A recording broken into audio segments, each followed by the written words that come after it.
축복하십시다. 이렇게 축복하십시다. 하나님께서 도와주십니다. 다른 분하고도 하나님께서 도와주십니다. 제가요, 이제 우리 교인들 자꾸 축복하고 자꾸 축복을 시켜야 되겠다. 하도 그냥 거룩하게만 살라고만 했더니 그냥 다들 그냥 축복하는 걸 잃어버렸나? 항상 축복하고 서로를 더 세워주고 이런 분위기를 더 만들어야 되겠다는 생각을 갖습니다. 하나님께서 여러분을 도와주십니다. 예. 어떤 분이 저한테, 우리 시찰장님이 저한테 문자를 보냈는데 참 그 말씀이, 그 문자의 그 표현이 참 좋더라고요. 목사님, 예수님으로 든든하세요. 그러는 거예요.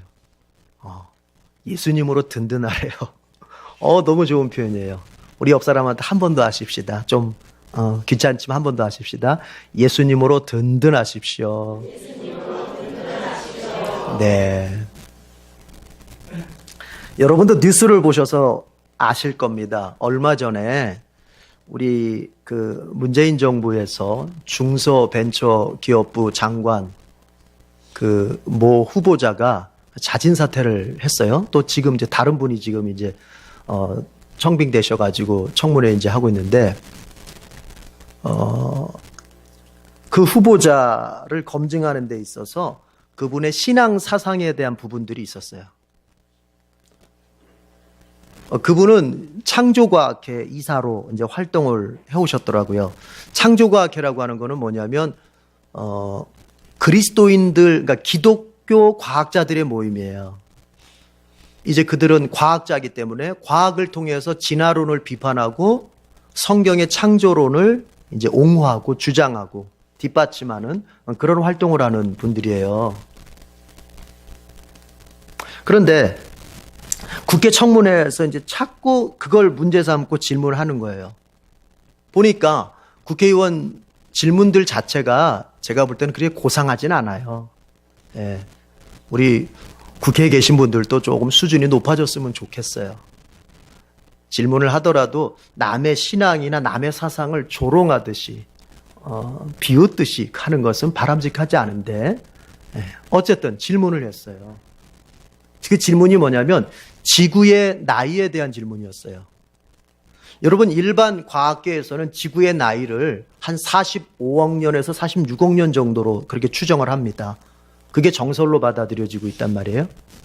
근데 이제 창조과학회 사람들은 젊은 지구론이라고 하는 것을 내세워서 지구의 나이가 6,000년 정도밖에 안 됐다 이렇게 얘기를 해요.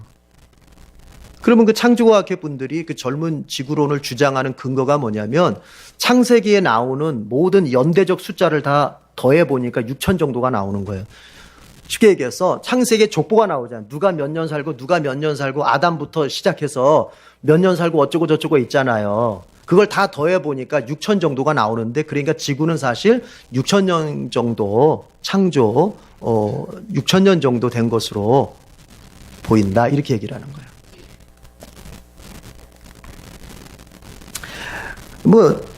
근데 여러분, 우리의 관심사는 지구의 나이가 몇 년이냐가 아닙니다. 그건 그리 중요하지가 않아요. 창세기가 과학책이 아니거든요. 창세기는 지구가 언제 생겼냐, 지구의 나이가 몇 살이냐를 가르쳐 주기 위해서 하나님이 쓰신 책이 아니에요. 창세기를 통해서 하나님이 우리에게 가르쳐 주시고자 하시는 것은, 하나님은 살아계실 뿐만이 아니라 지구를 비롯한 온 우주를 하나님이 창조하셨다고 하는 것. 그리고 여러분과 이 인간이 하나님의 형상대로 지어진 아주 존귀한 존재라고 하는 것. 그런데 이 인간이 하나님 앞에 범죄해서 구원받아야 할 필요성을 가진 존재라고 하는 것. 그래서 이제부터 창세기 뒷부분부터 하나님이 그 구원의 일들을 해 가실 거라는 거. 이걸 가르쳐 주기 위해서 창세기를 쓰신 거예요. 그러니까 창세기를 통해서 지구의 어떤 과학적 연대를 측정하는 것은 제가 볼 땐 바람직하지 않아요. 창조과학회 분들이 훌륭한 일을 많이 해요. 그러나 기억할 게 있어요. 여러분, 하나님의 말씀을 과학으로 다 증명해낼 수 있다고 믿는다면 그 믿는 자체가 교만이에요. 그렇게 될 수 없어요.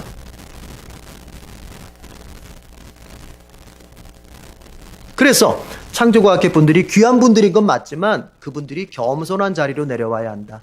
때로는 하나님의 말씀을 하나님의 말씀의 신비를 신비 그대로 둘 줄도 알아야 된다.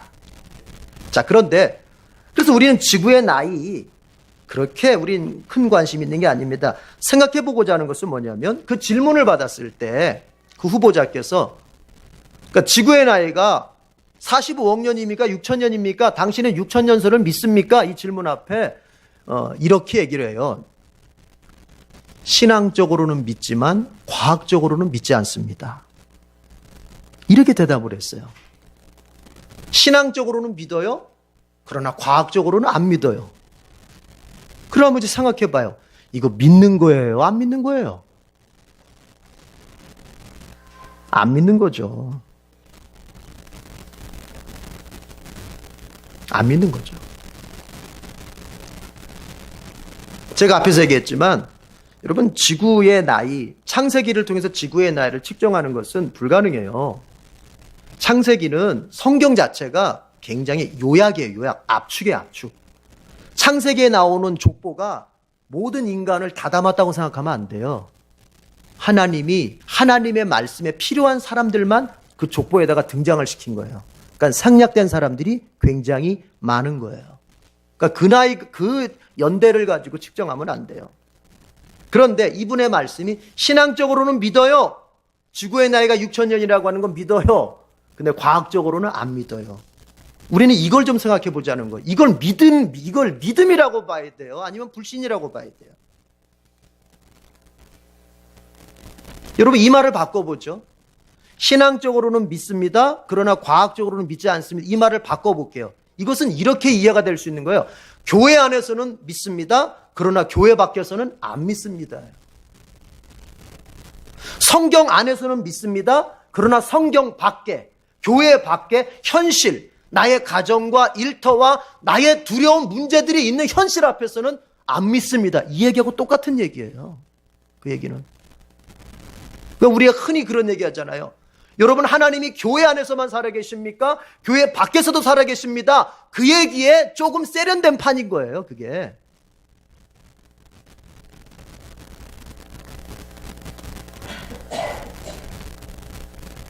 여러분 기독교인의 믿음이라고 하는 것은 성경 안에서도 믿고 현실에서도 믿는 거예요. 교회 안에서도 믿고 교회 밖을 나가서 내가 살고 있는 이리때가 득실거리는 가운데서 양으로 살아가는 그 현실에서도 믿는 게 믿는 거예요. 교회 안에서도 아멘하고 교회 밖에 세상의 삶에서도 누구 앞에서도 그 말씀에 대해서 아멘할 때 그게 믿는 거예요.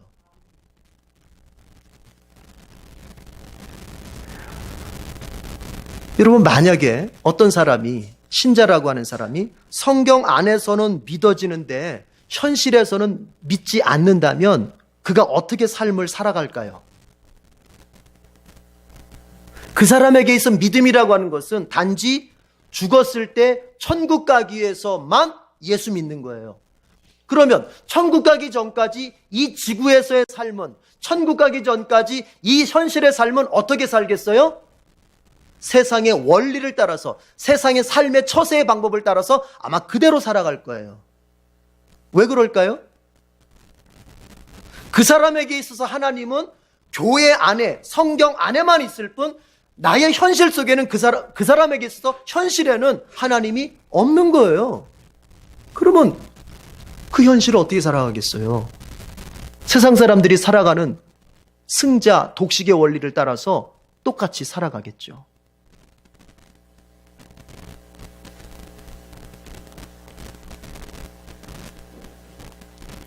여러분은 어떻게 믿습니까?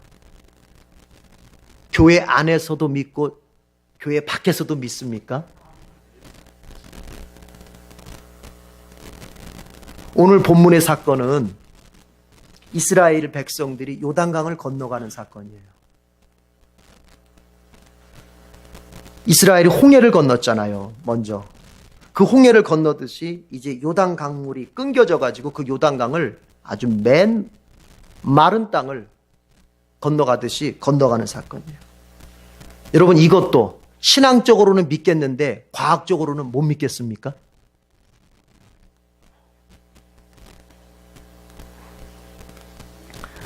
이걸 어떻게 과학으로 설명하겠어요? 요단강 물이 끊어져서 거기 이스라엘 백성들이 건너간 사건을 어떻게 그걸 과학으로 설명하겠어요? 그래서 이런 부분들을 가리켜서 따라합시다. 신비라고, 미스테리온, 신비라고 말하는 거예요. 우리의 이성과 과학으로는 도저히 그것을 설명해낼 수가 없어요. 그러나 현상은, 사실은 분명히 있어요. 여러분, 내가 설명해낼 수 없다고 해서 그것이 거짓입니까? 내가 설명할 수 없다고 해서 그것이 사실이 아닌 겁니까? 이건 교만이에요. 겸손한 자리로 내려가야죠. 내가 설명할 수 없어도 진리는 진리예요. 내가 이해할 수 없어도 진리는 진리예요. 이게 인간의 자리예요. 그래서 기독교인의 참된 믿음이라고 하는 것은 성경의 가르침을 그대로 수용하고 그대로 의지하고 그리고 따라서 사는 겁니다. 지금 이스라엘 백성들은 요단강 앞에 모여 있습니다. 3장 1절 다 같이 한번 읽어봅시다. 3장 1절 다 같이 시작. 여호수아는 아침 일찍 일어나 모든 이스라엘 자손과 함께 시딤을 떠나 요단 강까지 왔다. 그들은 강을 건너기 전에 그곳에 진을 쳤다. 지금 요단 강가에 모여 진을 치고 있습니다. 이제 이스라엘 백성들은 요단 강을 건너야만 돼요.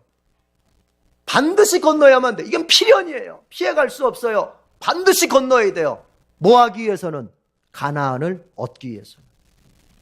젖과 꿀이 흐르는 가나안 땅을 얻으려면 이스라엘 백성은 요단강은 반드시 건너가야 돼요. 그런데 문제가 여기 있어요. 그들은 요단강을 건널 힘과 능력이 없어요. 그 요단강을 뚫고 갈 힘과 능력이 없어요. 그게 문제예요. 여러분, 그래서 이스라엘 백성들에게 요단강이라고 하는 것은 어떤 거예요? 좋은 것을 얻고 싶은데, 좋은 곳에 가고 싶은데, 내가 그 원했던 것을 성취하고 싶은데 거기에 가기까지 가로막고 있는 장애물이요 방해물이란 말입니다. 그런데 문제가 어디에 있어요? 그 문제를 감당할 수 있는 힘과 능력이 없다는 데 있는 거예요. 그런데요, 결론부터 얘기하죠. 오늘 그 요단강을, 그 문제로 보이는 요단강을 힘과 능력이 없는 이스라엘 백성이 건넌다는 사실입니다. 믿으십니까? 교회 밖에서도 믿으실 수 있겠습니까?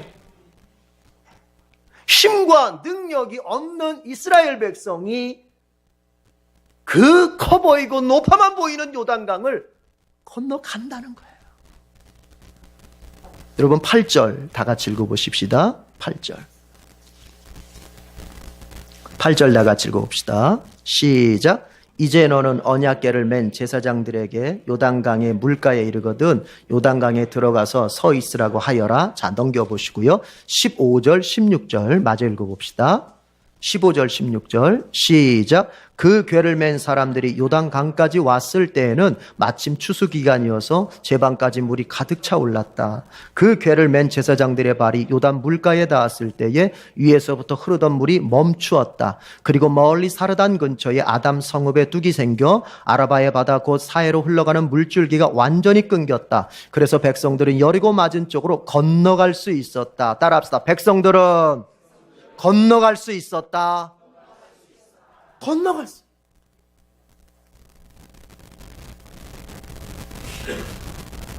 문제가 해결이 됐습니다. 막혔던 다음에 돌파구가 생겼어요. 이게 결론이에요.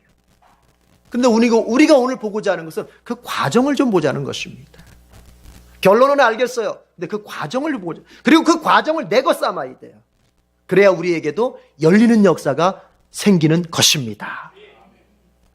오늘 주님께서 말씀하셨습니다. 우리가 8절, 15절, 16절 읽었는데 하나님께서 여호수아에게 요단강을 건너는 방법, 요단강 도하의 방법에 대해서 설명하시는 게 8절이었어요. 어떻게 하냐면은 요단강가에 도착하면 제사장들이, 언약궤를 맨 제사장들이 요단강에 발을 내디뎌라 그럽니다.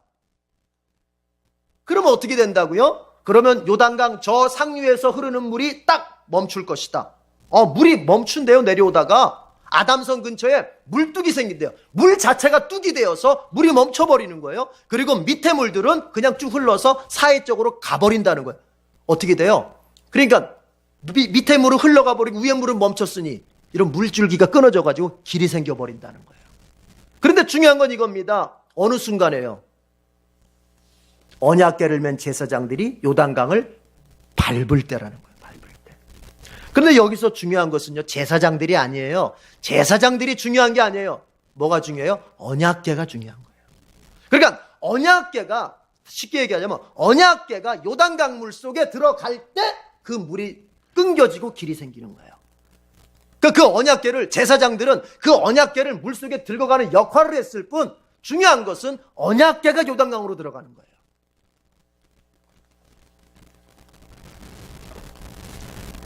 그럼 이 언약궤가 뭐냐? 이 언약궤는 상징이에요, 상징. 여러분, 하나님께서 성경을 통해서 우리에게 말씀하실 때 자주 쓰시는 방법 중에 하나가 상징입니다, 상징. 상징이라는 것은 뭐냐면은 어떤 본질을, 아주 어려운 본질을 쉽게 설명할 때 쓰시는 하나님의 방법이에요. 예를 들어 보면요, 자, 예수님께서 성찬하실 때 떡하고 포도주를 가지고 하셨어요.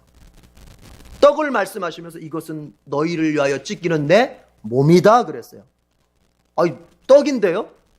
떡이지만, 상징인 떡이지만 그 본질은 뭘 나타내는 거다? 예수님의 몸을.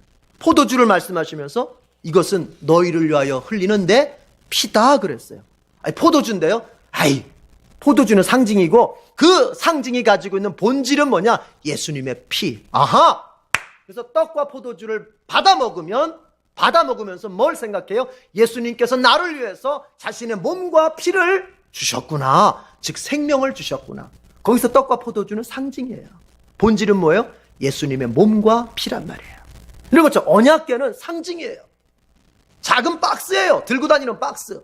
그런데 그 상징 속에 본질이 담겨 있어요. 주님은 그걸 가르쳐 주시려고 하는 거예요. 그 본질이 뭘까요? 하나님의 임재라는 것입니다.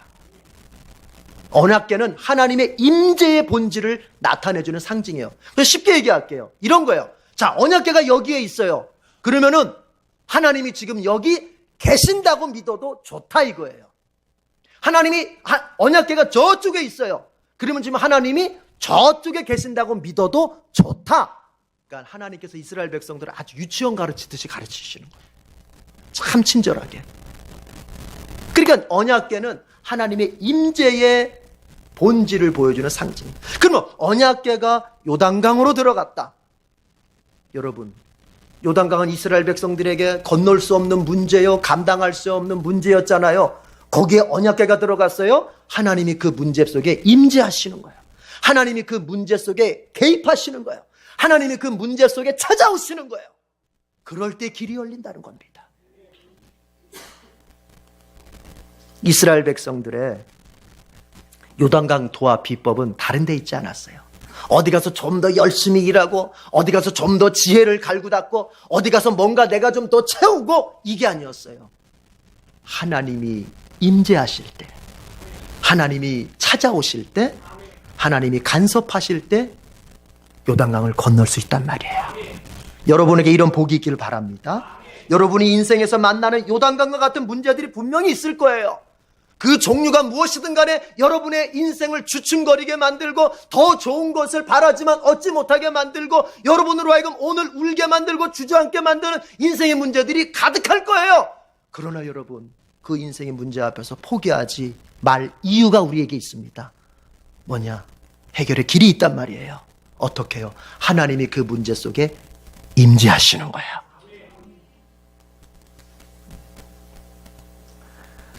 그런데 우리가 이 하나님에 대한 믿음을 가져야 돼요, 여러분. 이 하나님에 대한. 하나님께서 정말 내 문제 속에 임재, 개입하시면 되는구나. 이 믿음 갖는 거 훌륭합니다. 그러나 좀 더 구체적으로 이 하나님에 대한 믿음을 좀 우리가 가져야 돼요. 어떤 믿음? 자, 하나하나 살펴봐요. 세 가지 정도만 짧게 얘기할게요. 여러분 11절 한번 읽어보세요. 11절 다 같이 시작. 온 땅의 주권자이신 주님의 언약궤가 당신들 앞에서 요단강을 건널 것입니다. 따라해 봅시다. 온 땅의 주권자. 하나님을 지금 표현할 때, 하나님의 속성에 대해서 표현할 때 온 땅의 주권자라고 지금 여호수아가 고백하고 있어요.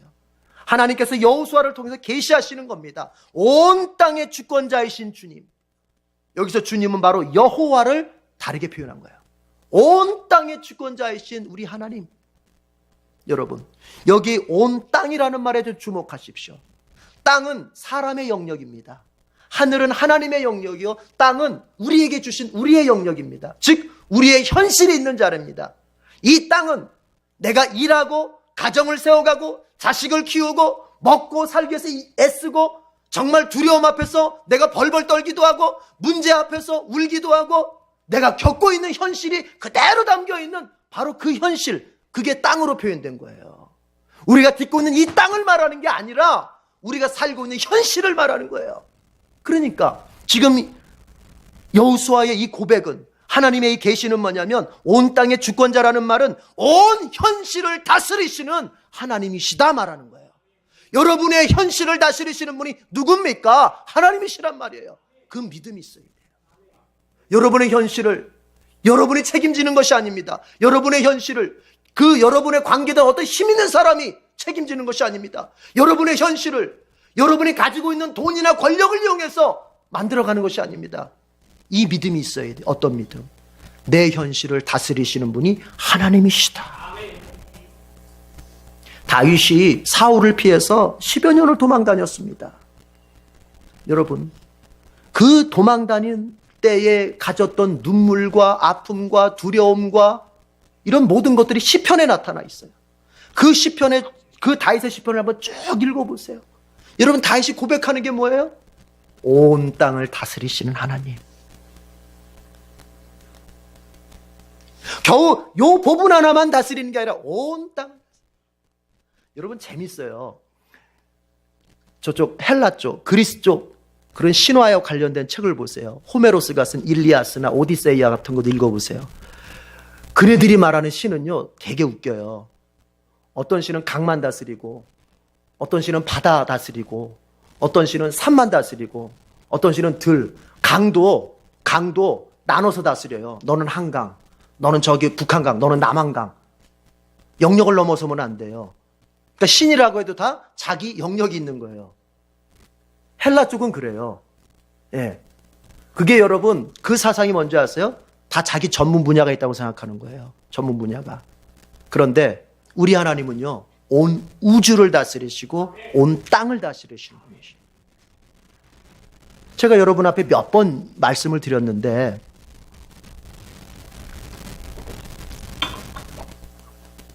한번 들어보세요. 자유주의 신학자들이 창세기를 평할 때 성경 가운데에서, 구약 성경 가운데서 제일 늦게 쓰여진 성경이 있다면 그게 창세기 1장이다, 그렇게 얘기를 해요. 우리가 볼 때는 창세기 1장이 맨 앞에 있잖아요. 그런데 자유주의 신학자들이 생각할 때는 창세기 1장이 제일 늦게 쓰여졌다고 봐요. 왜냐? 그네들의 기준은 어디냐면은 이 구약 성경이라고 하는 건 다른 데 쓰여진 게 아니다. 사실은 이스라엘 백성이 바벨론에 멸망해가지고 바벨론 포로기 때 대부분 쓰여진 거다. 이게 성경이 사실은 모세오경? 모세가 쓴 게 아니고 그 바벨론 포로 때 모세의 이름을 빌려서 이렇게 쓴 거야. 후손들이 이렇게 얘기를 해요. 그러면 그렇게 쓰는 가운데서 제일 늦게 쓰여진 성경이 바로 창세기 1장이다. 왜 그들이 그렇게 평가하냐면 이런 거예요. 이스라엘 백성이 바벨론에 포로로 끌려갔어요.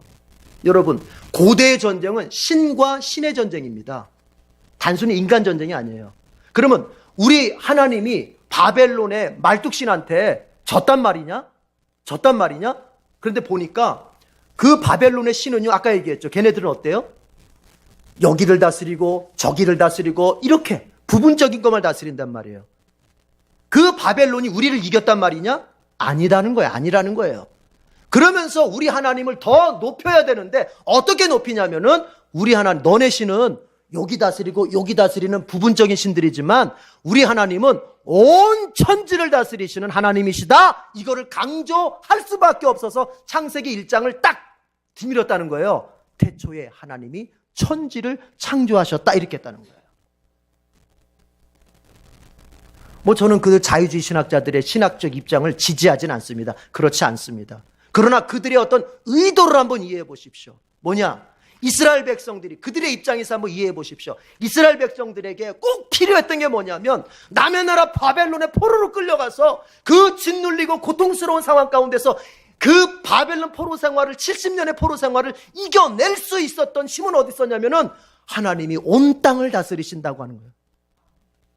하나님이 가나안 땅, 그 조그만 땅, 경기도만한 땅, 가나안 땅, 거기만 다스리시는 하나님이 아니라 하나님은 바벨론뿐만이 아니라 온 우주를 창조하시고 다스리시는 분이시다. 이걸 믿었어야만 된다는 거예요. 왜? 그래야 이 바벨론에서 우리를 구원해 주실 것이 아니냐. 하나님이 이 바벨론까지 다스리고 있어야 우리를 구원해 주실 것이 아니냐 하는 믿음이 그들에게 필요했기 때문이라고 얘기하는 거예요. 여러분, 이걸 말하고 싶은 겁니다. 여러분의 현실이 쪼그라들고 여러분의 마음이 위축되어서 옴짝달싹하지 못하고 어깨는 축 늘어져서 그저 세상 폐잔병처럼 살아가는 이유가 어디 있을까요? 돈이나 권력이 모자라서만일까요? 아니요. 내 가슴 속에 하나님이 너무 작게 믿어지기 때문에 그런 거예요. 하나님이 내 안에 계시긴 계셔. 그런데 그 하나님이 너무 작은 거예요. 성경은 말합니다. 우리 하나님은 온 땅을 다스리시는 분이시다. 하나님은 이 대한민국뿐만이 아니라 온 땅을 다스리시는 분이시다. 믿으십니까? 교회 안에서만 믿으십니까? 교회 밖에서도 믿으시겠습니까? 그게 이스라엘 백성들의 믿음에 너무 필요했다는 것입니다. 오늘 여호수아가 고백합니다. 하나님이 여호수아를 통해서 계시하십니다. 우리 주님은 온 땅의 주권자이시다. 여러분의 현실이 하나님의 통치 속에 있습니다. 두려워하지 마십시오. 여러분, 자녀들이 두려워하지 않는 것은 어디에 있냐면 내가 살아가고 있는, 내가 행동하고 있는데 부모가 내 곁에서 나의 어떤 일이 벌어져도 내 곁에서 그것을 컨트롤해 줄 수 있다고 믿을 때 자녀들이 자신감이 있는 거예요. 우리 애가 인라인 스케이트를 잘 못하는데 이제 타더라고요. 지금은 곧잘 타요. 큰애가. 그런데 걔가 가장 자신 있게 탈 때가 언덕에서 한번 비탈진 데서 타고 내려와봐. 처음에는 엄두를 못 내요. 겁이 많아요, 애가. 아빠를 닮아가지고. 엄두를 못 내요. 그런데 지금은 아주 싱싱 내려와요. 어떻게 하느냐. 내가 밑에서 자, 내려와. 받아줄게. 하니까 안심하고 내려와요. 여러분, 하나님이 내 현실을 다스린다고 하는 건 뭐냐면 그저 독재자로서 현실을 갖다가 마구잡이로 그냥 해친다는 의미가 아닙니다. 현실을 다스린다는 뭐냐면 항상 하나님이 나의 현실 옆에서 항상 준비태세를 갖추고 있다는 얘기예요.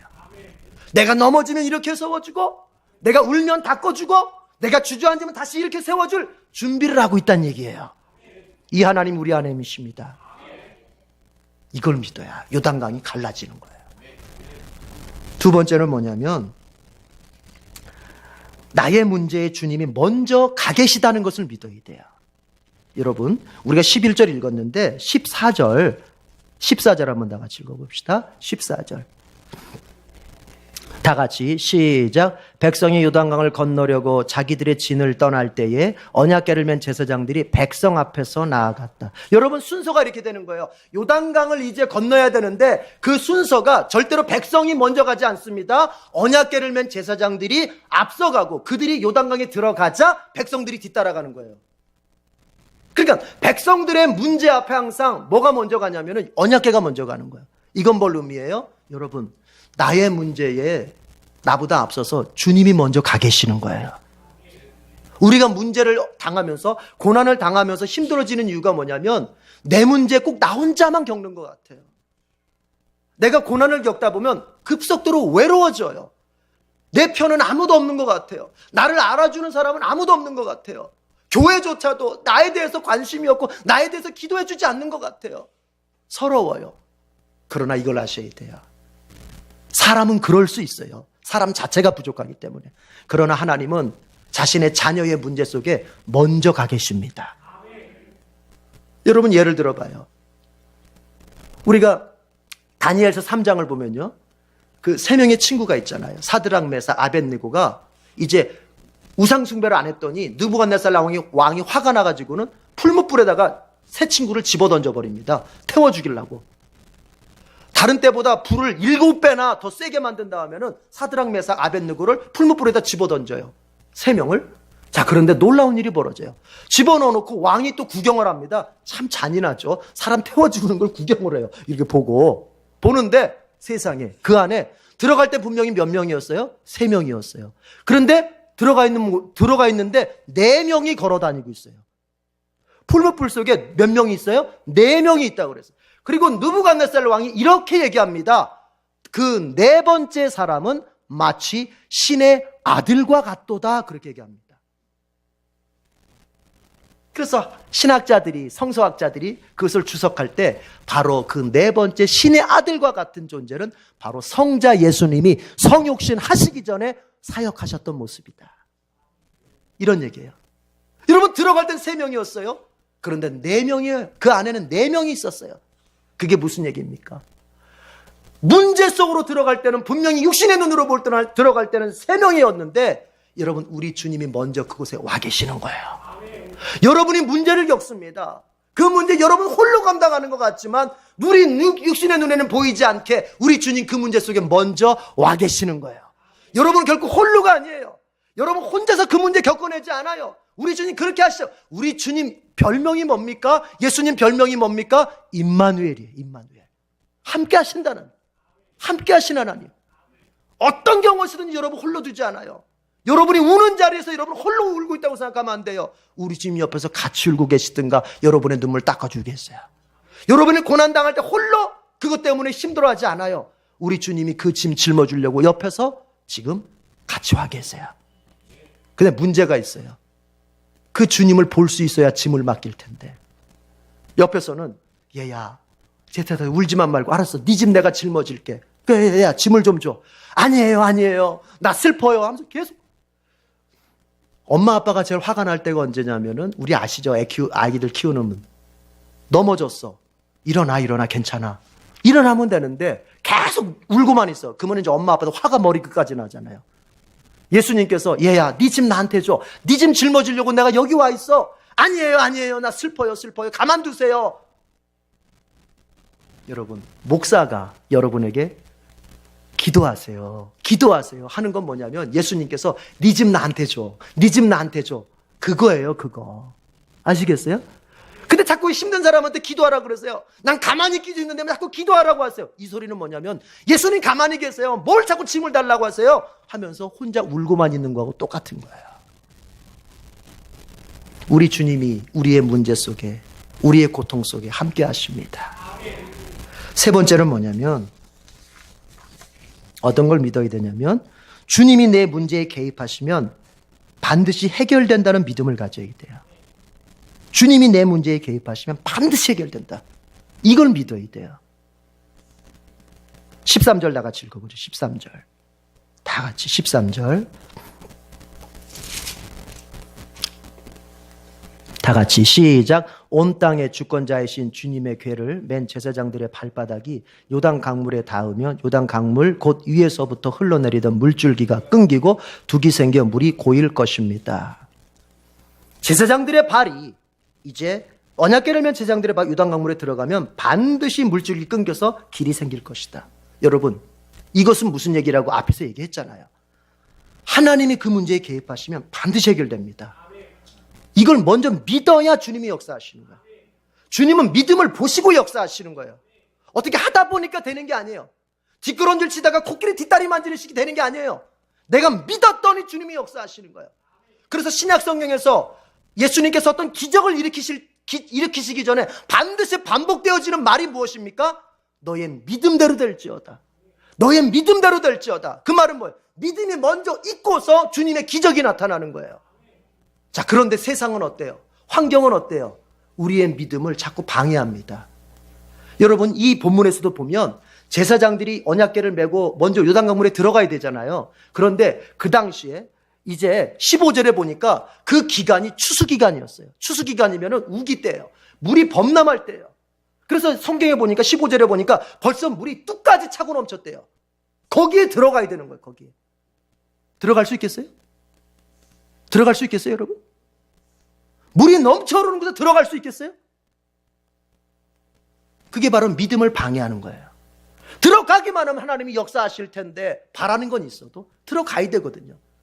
환경은, 세상은 우리의 믿음을 방해하는 거예요. 들어가지 못하도록, 하나님이 개입하시지 못하도록 우리의 믿음을 방해하는 거예요. 그걸 이겨야 됩니다. 성경에 보면요, 열왕기상 17장에 보면은 이제 엘리야가 하나님의 명령에 의해서 사르밧으로 가게 됩니다. 사르밧으로 가면 어떤 과부가 너를 3년 비 안 오는 동안 너를 먹여 살릴 것이다. 갔습니다. 동네 사르밧 과부 한 명을 만났어요. 그 과부가 나무를 줍고 있어요. 왜? 이제 한 끼 남은 거 그냥 끓여서 자기 아들이랑 먹고 죽으려고요. 그런데 엘리야가 말합니다. 한 끼 만든 다음에 먼저 나한테 가져와라.